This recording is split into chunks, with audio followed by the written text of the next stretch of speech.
Bonjour. Eh bien voilà, on traverse les champs, on commence à sentir le printemps.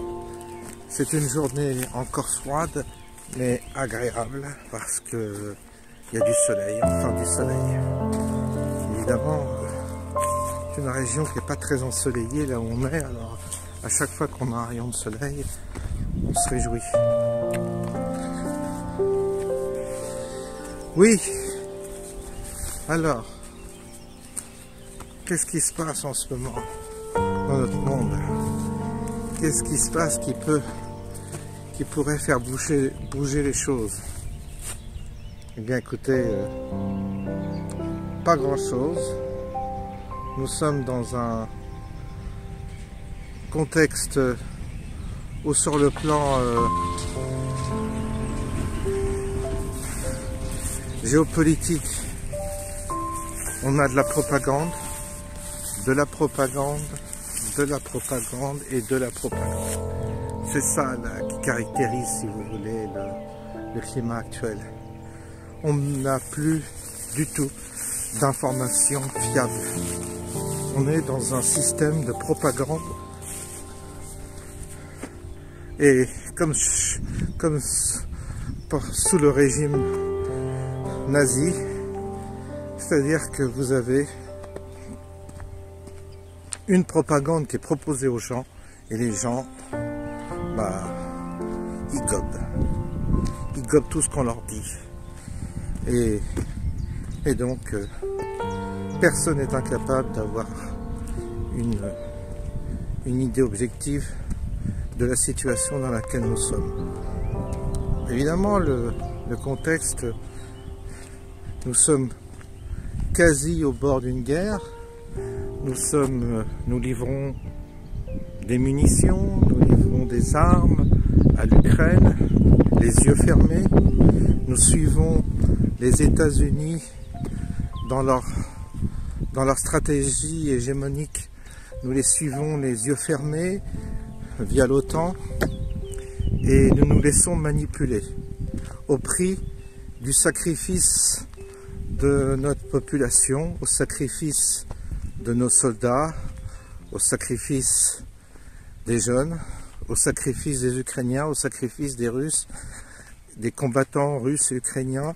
Voilà, dans une grande marmite de sacrifices, nous faisons n'importe quoi.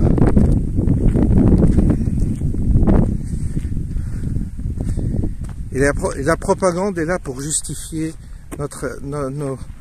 vous savez, autrefois, on disait Dieu est avec nous. Les deux camps disaient Dieu est avec nous. Ben là, c'est pareil. Nous avons la vérité avec nous. Et c'est absurde, quoi. C'est absurde.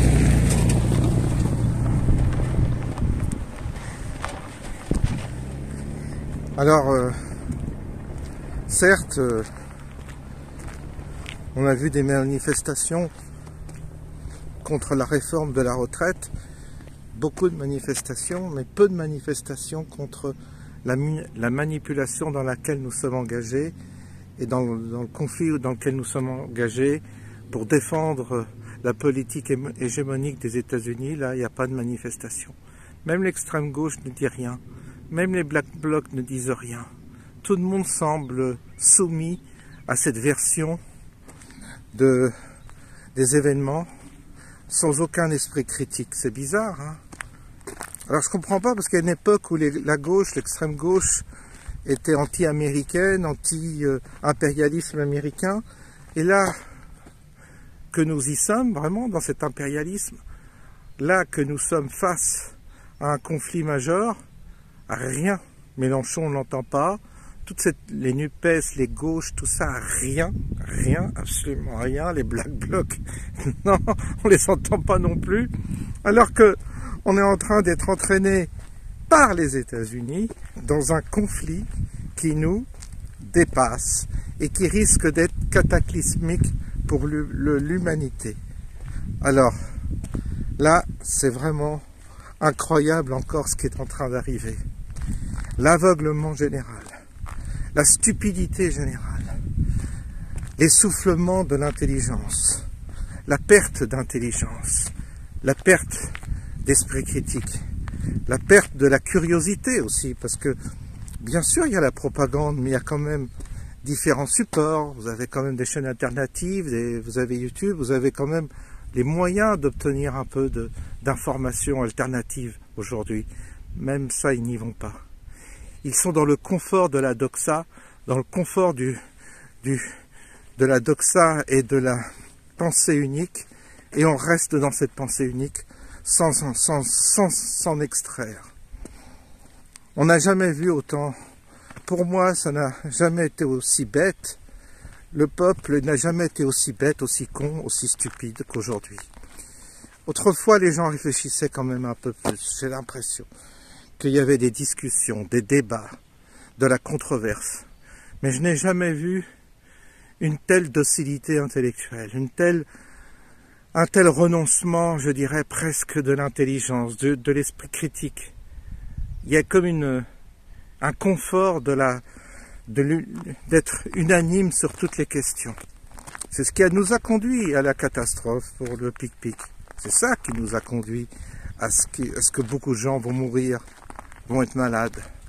C'est cette bêtise-là. Parce que le simple bon sens, la simple réflexion était de se dire, mais d'où vient et qu'est-ce que c'est que ce virus qui arrive comme ça? On aurait pu se poser la question. Vous aviez le prix Nobel de médecine qui disait ce n'est pas humain.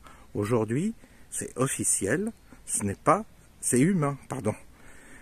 C'est de fabrication humaine. Et le Nobel de la médecine avait dit comme ça, oui, c'est humain. C'est humain, c'est une fabrication humaine, ça ne peut pas être naturel, pardon, je me suis mal exprimé. Et bien là, à l'époque, déjà, on aurait pu écouter, non. On préférait écouter des journalistes sur les plateaux de BFM, de CNews, tout ce que vous voulez, qui...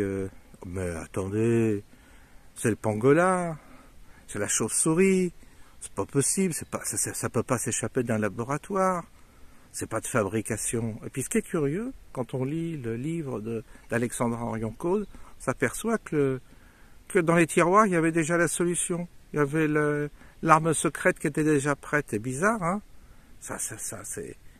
C'est complotiste aussi d'imaginer ça. Et les gens se sont fait avoir une fois, se sont fait avoir une deuxième fois, une troisième fois. Et il y en a qui courent après la 4e dose. Des gens aussi stupides courent après la 4e dose. Après tout ce qu'on est en train de nous révéler, tout ce qui est en train de sortir. Eh bien, la propagande a un tel effet sur la population que même si vous leur montrez la vérité comme ça, la preuve, il n'y a rien à faire. Ils sont complètement anesthésiés et hypnotisés par la propagande. La force de la propagande. C'est-à-dire que nos esprits humains sont capables de rejeter la vérité face à un mensonge.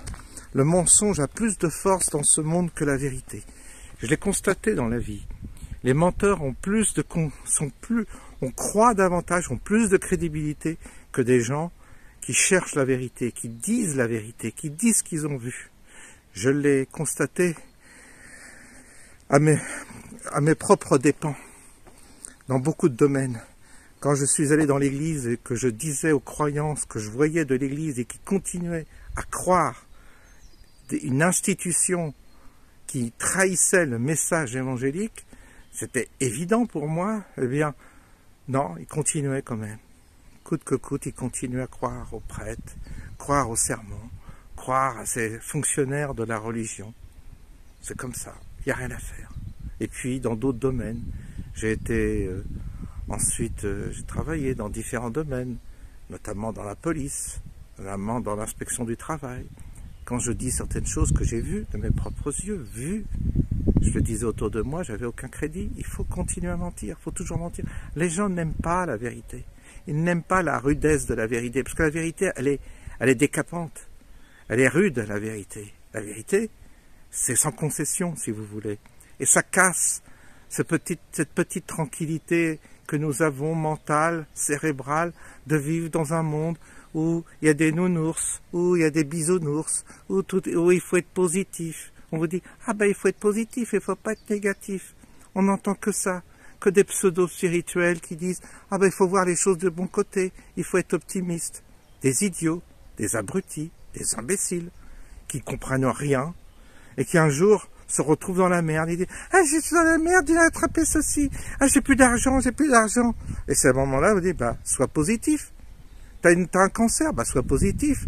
T'as tes enfants qui sont décédés, bah, sois positif. » Tous ces gens qui clament à la positivité, qui sont toujours là à vous faire des leçons de pseudo-spiritualité, de supermarché, quand il leur arrive des grosses catastrophes, c'est là qu'il faut leur envoyer leur plat, en leur disant, voyez, toi qui disais qu'il faut être positif, bah sois positif, là c'est le moment.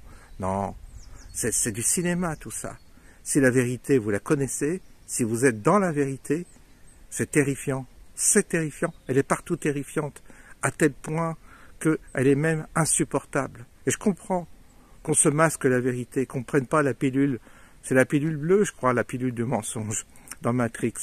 Ben, je crois que tout le monde choisit la pilule bleue, cette fameuse pilule qui vous fait vivre dans une illusion, parce que la réalité, elle est trop dure. Elle est trop dure. Moi-même, je n'ose même... Moi-même, je suis parfois dans le déni. Je reconnais que je suis dans le déni tellement... J'ai même pas envie de savoir certaines choses. J'ai pas envie. C'est trop dur. C'est trop dur à gérer. Trop compliqué. Vous voyez comment on est? On ne veut pas. On est le confort du mensonge. Bah, je vais intituler ma vidéo comme ça.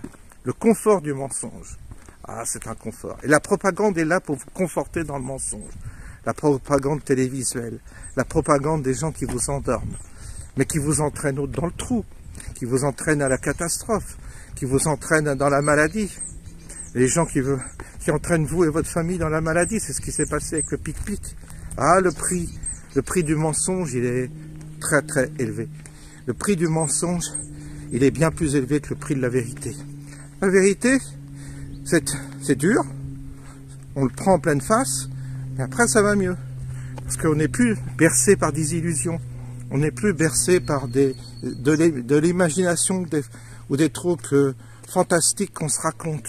Non, non, non, non, la vérité, elle est extrêmement crue et sans concession. Donc c'est ça. C'est le chemin. Il n'y en a pas 36 chemins.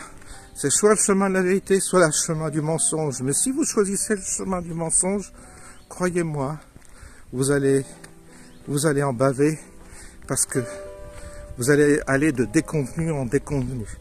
Si vous choisissez la voie de la vérité, le chemin de la vérité, vous serez seul, vous ne serez pas entendu, vous serez même méprisé, vous serez ignoré, méprisé, jalousé, moqué, mais au moins vous serez plus heureux au fond parce que il n'y a rien de plus, je dirais, de plus sain d'être proche de la vérité. Et c'est là qu'on avance, c'est là qu'on apprend, c'est là qu'on découvre et c'est là qu'on fait de belles rencontres ensuite. Toujours. Mais c'est un chemin escarpé, c'est un chemin extrêmement dur, extrêmement difficile. Voilà un peu ce qu'on peut dire. Ce qu'on peut dire. Il fait vraiment beau. Vraiment beau. Et on est vraiment aujourd'hui, il y a une très belle ambiance. Je vous laisse découvrir le paysage et l'air et le temps qu'il fait aujourd'hui.